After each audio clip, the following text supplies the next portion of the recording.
بسم الله الرحمن الرحيم. الحمد لله الذي أنزل على عبده الكتاب ولم يجعل له عوجا قيما لينذر بأسا شديدا من لدنه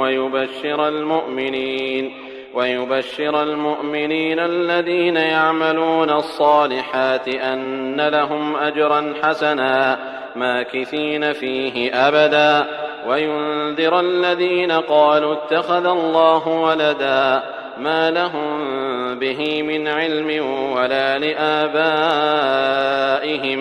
كبرت كلمة تخرج من أفواههم إن يقولون إلا كذبا فلعلك باخع نفسك على آثارهم إن لم يؤمنوا بهذا الحديث أسفا إنا جعلنا ما على الأرض زينة لها لنبلوهم أيهم أحسن عملا وإنا لجاعلون ما عليها صعيدا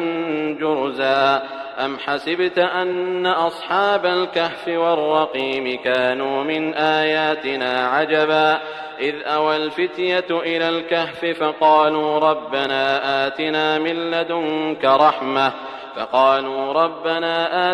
من لدنك رحمة وهيئ لنا من أمرنا رشدا فضربنا على آذانهم في الكهف سنين عددا ثم بعثناهم لنعلم أي الحزبين أحصى لما لبثوا أمدا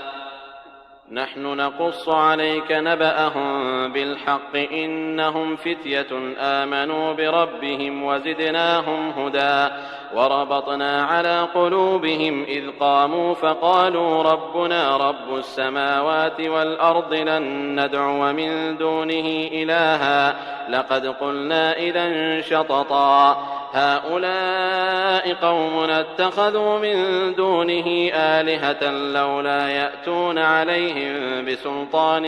بين فمن أظلم ممن افترى على الله كذبا وإذ اعتزلتموهم وما يعبدون إلا الله فأووا إلى الكهف ينشر لكم ربكم من رحمته ويهيئ لكم من أمركم مرفقا وترى الشمس إذا طلعت تزاور عن كهفهم ذات اليمين وإذا غربت تقرضهم ذات الشمال وهم في فجوة منه ذلك من آيات الله من يهد الله فهو المهتد ومن يضلل فلن تجد له وليا مرشدا وتحسبهم أيقاظا وهم رقود ونقلبهم ذات اليمين وذات الشمال وكلبهم باسط ذراعيه بالوصيد لو اطلعت عليهم لوليت منهم فرارا ولملئت منهم رعبا وكذلك بعثناهم ليتساءلوا بينهم قال قائل منهم كم لبثتم قالوا لبثنا يوما أو بعض يوم قالوا ربكم أعلم بما لبثتم فابعثوا أحدكم بورقكم هذه إلى المدينة فلينظر أيها أزكى طعاما فليأتكم برزق منه وليتلطف ولا يشعرن بكم أحدا إنهم إن يظهروا عليكم يرجموكم أو يعيدوكم في ملتهم ولن تفلحوا إذن أبدا وكذلك أعثرنا عليهم ليعلموا أن وعد الله حق وأن الساعة لا ريب فيها إذ يتنازعون بينهم أمرهم فقالوا بنوا عليهم بنيانا ربهم أعلم بهم قال الذين غلبوا على أمرهم لنتخذن عليهم مسجدا سيقولون 3 رابعهم كلبهم ويقولون 5 سادسهم كلبهم رجما بالغيب ويقولون 7 وثامنهم كلبهم قل ربي أعلم بعدتهم ما يعلمهم إلا قليل فلا تمار فيهم إلا مراء ظاهرا ولا تستفت فيهم منهم أحدا ولا تقولن لشيء إني فاعل ذلك غدا إلا أن يشاء الله واذكر ربك إذا نسيت وقل عسى أن يهديني ربي لأقرب من هذا رشدا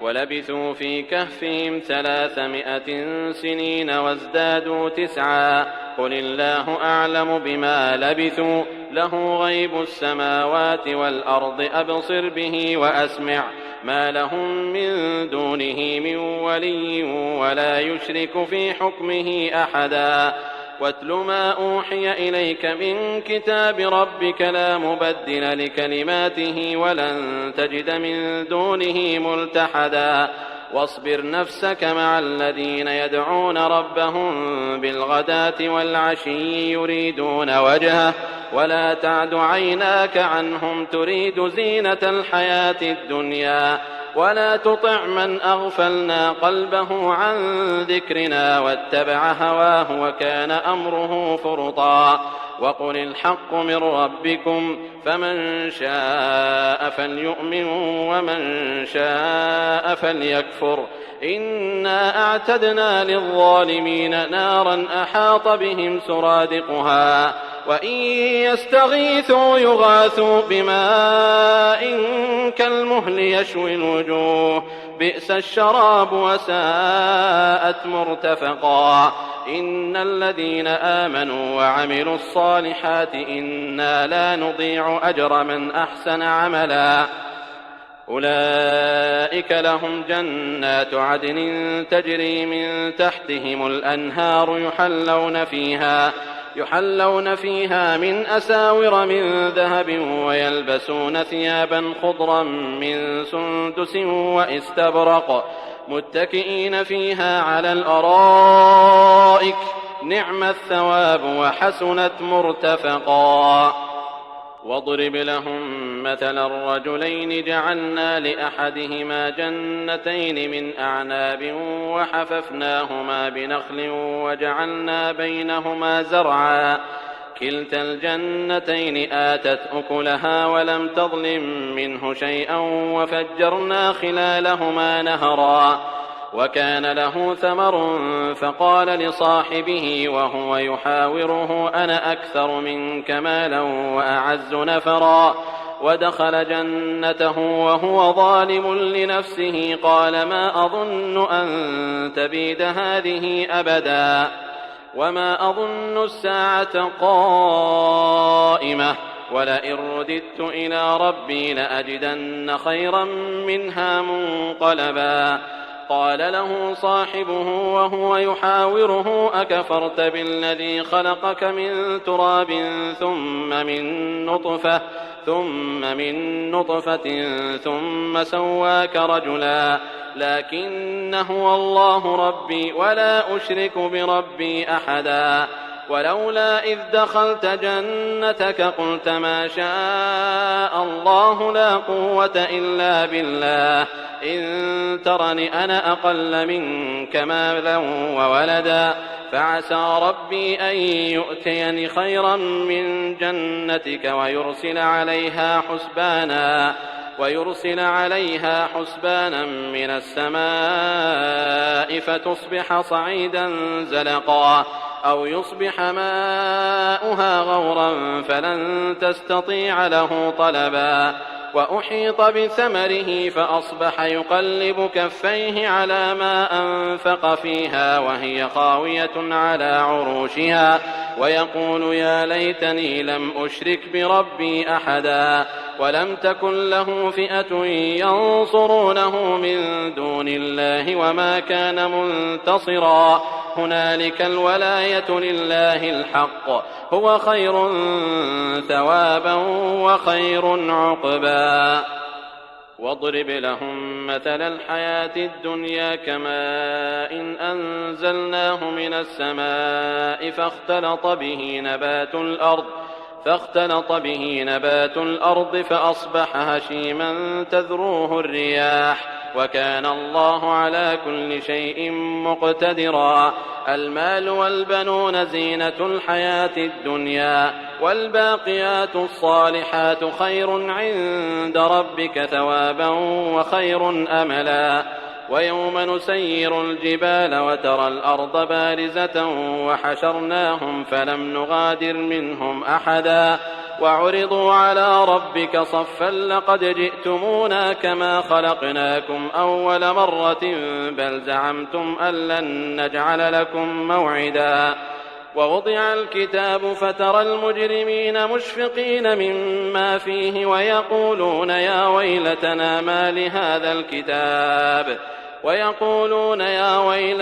ما لهذا الكتاب لا يغادر صغيرة ولا كبيرة إلا أحصاها ووجدوا ما عملوا حاضرا ولا يظلم ربك أحدا. وإذ قلنا للملائكة اسجدوا لآدم فسجدوا إلا إبليس كان من الجن ففسق عن أمر ربه أفتتخذونه وذريته أولياء من دوني وهم لكم عدو بئس للظالمين بدلا. ما أشهدتم خلق السماوات والأرض ولا خلق أنفسهم وما كنت متخذ المضلين عضدا. ويوم يقول نادوا شركائي الذين زعمتم فدعوهم فلم يستجيبوا لهم وجعلنا بينهم موبقا. ورأى المجرمون النار فظنوا أنهم مواقعوها ولم يجدوا عنها مصرفا. ولقد صرفنا في هذا القرآن للناس من كل مثل وكان الإنسان أكثر شيء جدلا. وما منع الناس أن يؤمنوا إذ جاءهم الهدى ويستغفروا ربهم إلا أن تأتيهم سنة الأولين أو يأتيهم العذاب قبلا. وما نرسل المرسلين إلا مبشرين ومنذرين ويجادل الذين كفروا بالباطل ليدحضوا به الحق واتخذوا آياتي وما أنذروا هزوا.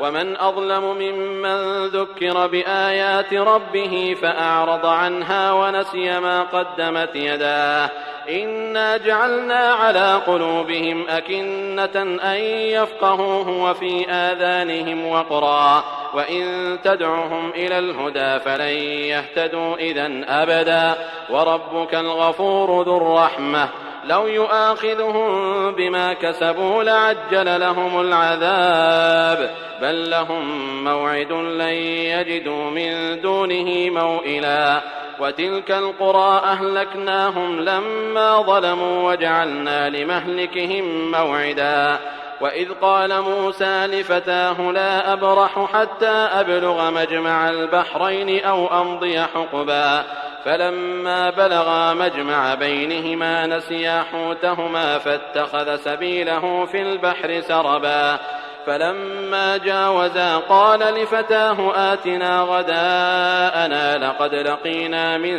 سفرنا هذا نصبا. قال أرأيت إذ أوينا إلى الصخرة فإني نسيت الحوت وما أنسانيه إلا الشيطان أن أذكره واتخذ سبيله في البحر عجبا. قال ذلك ما كنا نبغ فارتدا على آثارهما قصصا فوجدا عبدا من عبادنا آتيناه رحمة من عندنا وعلمناه من لدنا علما. قال له موسى هل أتبعك على أن تعلمني مما علمت رشدا قال إنك لن تستطيع معي صبرا وكيف تصبر على ما لم تحط به خبرا. قال ستجدني إن شاء الله صابرا ولا أعصي لك أمرا. قال فإن اتبعتني فلا تسألني عن شيء حتى أحدث لك منه ذكرا. فانطلقا حتى إذا ركبا في السفينة خرقها قال أخرقتها لتغرق أهلها لقد جئت شيئا إمرا قال ألم أقل إنك لن تستطيع معي صبرا قال لا تؤاخذني بما نسيت ولا ترهقني من أمري عسرا فانطلقا حتى إذا لقيا غلاما فقتله قال أقتلت نفسا زكية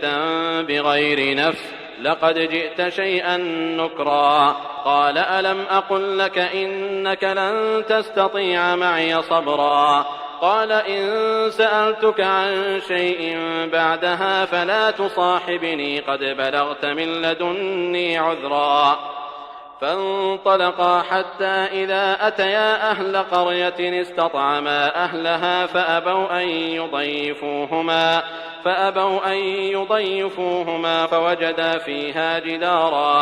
فوجدا فيها جدارا يريد أن ينقض فأقامه قال لو شئت لاتخذت عليه أجرا قال هذا فراق بيني وبينك سأنبئك بتأويل ما لم تستطع عليه صبرا أما السفينة فكانت لمساكين يعملون في البحر فأردت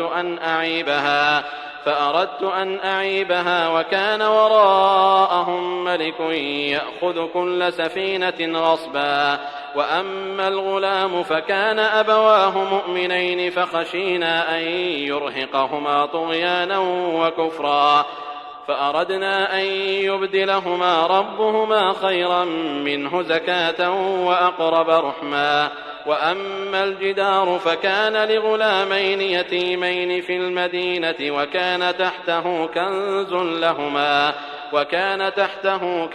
لهما وكان أبوهما صالحا فأراد ربك أن يبلغا أشدهما ويستخرجا كنزهما رحمة من ربك وما فعلته عن أمري ذلك تأويل ما لم تسطع عليه صبرا ويسألونك عن ذي القرنين قل سأتلو عليكم منه ذكرا إنا مكنا له في الأرض وآتيناه من كل شيء سببا فأتبع سببا حتى إذا بلغ مغرب الشمس وجدها تغرب في عين حمئة ووجد عندها قوما قلنا يا ذا القرنين إما أن تعذب وإما أن تتخذ فيهم حسنا قال أما من ظلم فسوف نعذبه ثم يرد إلى ربه فيعذبه عذابا نكرا وأما من آمن وعمل صالحا فله جزاء الحسنى وسنقول له من أمرنا يسرا ثم أتبع سببا حتى إذا بلغ مطلع الشمس وجدها تطلع على قوم لم نجعل لهم من دونها سترا كذلك وقد أحطنا بما لديه خبرا ثم أتبع سببا حتى إذا بلغ بين السدين وجد من دونهما قوما لا يكادون يفقهون قولا قالوا يا ذا القرنين إن يأجوج ومأجوج مفسدون في الأرض فهل نجعل لك خرجا على أن تجعل بيننا وبينهم سدا قال ما مكني فيه ربي خير فأعينوني بقوة أجعل بينكم وبينهم ردما آتوني زبر الحديد حتى إذا ساوى بين الصدفين قال انفخوا حتى إذا جعله نارا قال آتوني أفرغ عليه قطرا فما استطاعوا أن يظهروه وما استطاعوا له نقبا قال هذا رحمة من ربي فإذا جاء وعد ربي جعله دكاء وكان وعد ربي حقا وتركنا بعضهم يومئذ يموج في بعض ونفخ في الصور فجمعناهم جمعا وعرضنا جهنم يومئذ للكافرين عرضا الذين كانت أعينهم في غطاء عن ذكري وكانوا لا يستطيعون سمعا أفحسب الذين كفروا أن يتخذوا عبادي من دوني أولياء إنا أعتدنا جهنم للكافرين نزلا قل هل ننبئكم بالأخسرين أعمالا الذين ضل سعيهم في الحياة الدنيا وهم يحسبون أنهم يحسنون صنعا أولئك الذين كفروا بآيات ربهم ولقائه فحبطت أعمالهم فلا نقيم لهم يوم القيامة وزنا ذلك جزاؤهم جهنم بما كفروا واتخذوا آياتي ورسلي هزوا إن الذين آمنوا وعملوا الصالحات كانت لهم جنات الفردوس نزلا خالدين فيها لا يبغون عنها حولا قل لو كان البحر مدادا لكلمات ربي لنفد البحر قبل أن تنفد كلمات ربي ولو جئنا بمثله مددا قل إنما أنا بشر مثلكم يوحى إلي أنما إلهكم إله واحد فمن كان يرجو لقاء ربه فليعمل عملا صالحا ولا يشرك بعبادة ربه أحدا.